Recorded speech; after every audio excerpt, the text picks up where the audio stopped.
Welcome back to Media 7. Our Prime Minister's recent address to the United Nations was overshadowed in world media by the epic speech there in the same week by Libyan leader Muammar al-Gaddafi.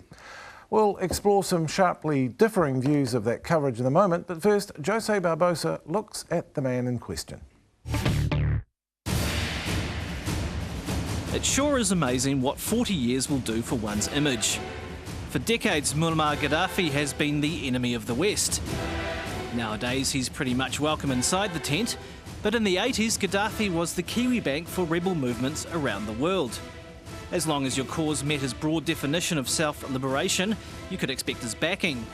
This imperialist country must be destroyed.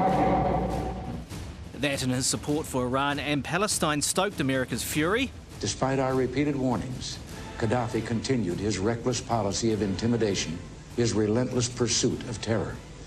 He counted on America to be passive. He counted wrong. Yeah, kick his ass, Reagan. Shoot him with planes and tanks and bloody dogs with lasers. However, in 1999, Gaddafi entered his modern renaissance by handing over 2 Libyans accused of being involved in the Lockerbie bombing, kicking off a series of compromises that ultimately saw Libya removed from America's list of states believed to support terrorism. The reformed Gaddafi is now portrayed as a kind of Arab Elmer Fudd. Admittedly, it is kind of hard to avoid doing so.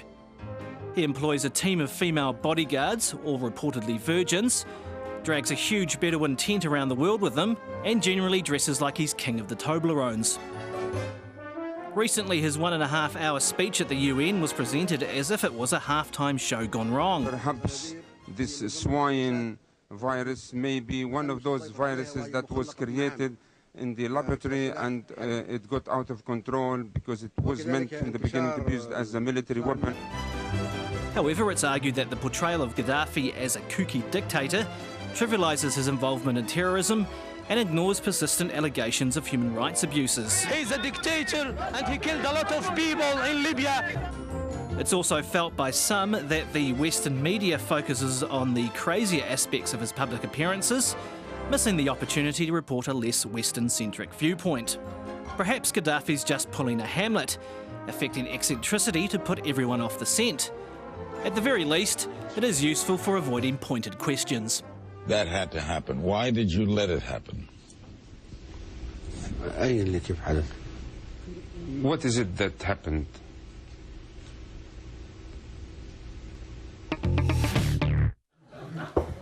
Jose Barbosa there, and I think we agreed that he looked like the Libyan Winston Peters there.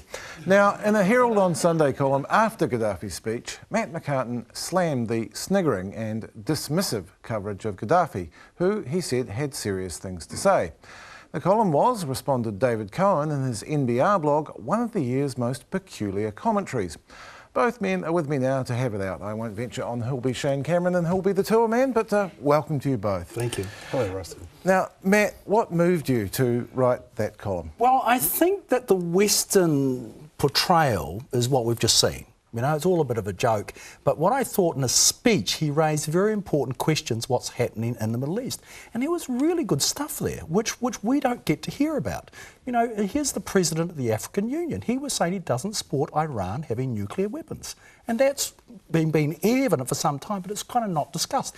There's an agenda whipping up Iran, the importance of it, and I think that is what's behind it. And the other thing he raised, which David, I know, will be upset about, but the whole thing about the two-state solution for Palestine and Israel won't work.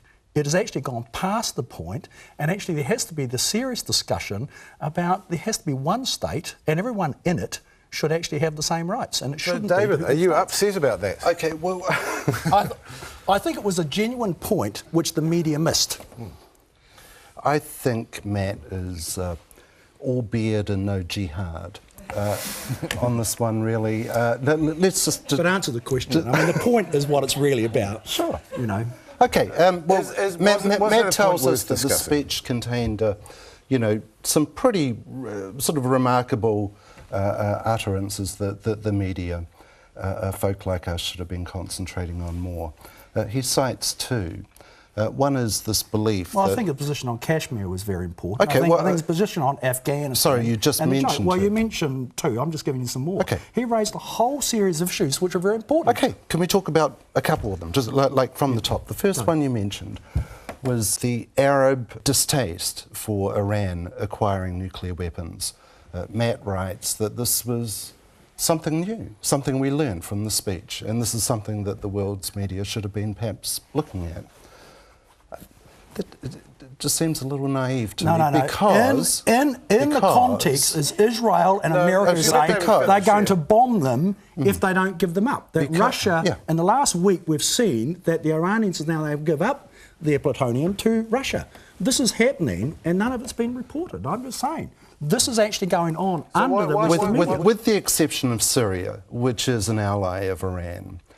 Nobody in the Mideast, no jurisdiction in the Mideast wants Iran, a nuclear-powered or a nuclear-capable or Pakistan. Iran. And America Why? said that was fine.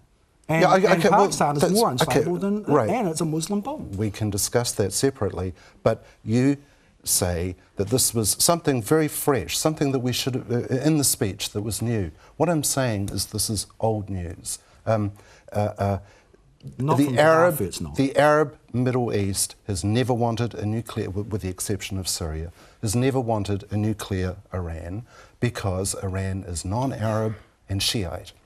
And the Arab world is obviously Arab and Sunni, overwhelmingly. But does Matt have a point that perhaps all the jolly reporting about that, hour-and-a-half long speech could have been leavened with a little more of what he actually had to say on the foreign policy level? Well, let's look at some of these other issues. The second one Matt mentioned was what? The one-state solution, sort of as opposed to an apartheid state, of which we have there at the moment. I think a 14-year-old following Mideast affairs with a reasonable Gaza's amount of intelligence. Gaza's got a wall around it. It's blockaded, I've been to just Gaza. Like Warsaw was and the oppressed have become the oppressors. That's what's happening. It's what we have is an apartheid state which is putting walls around. Let David actually finish his sentence. Two things. Look, as long as there's been a discussion about the Israeli-Palestinian question, there have been basically maybe four solutions that are very well known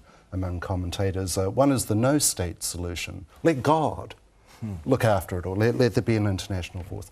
There's a one-state solution that Matt referred to. The two-state solution, we know that's probably the most popular among Western nations. Then there's the three-state solution in which Egypt confederates with Gaza, and the East and West Bank essentially come together in a confederated Jordan. Okay, so I'm not arguing for any point of view. I'm saying these are well-known these ideas have been well-travelled. Gaddafi tells us nothing new. I'm saying in Palestine, the Arab states saying the one-state solution is on an equal footing with two states. I think that's a genuine discussion. To kind of pretend these two others to demean that is wrong.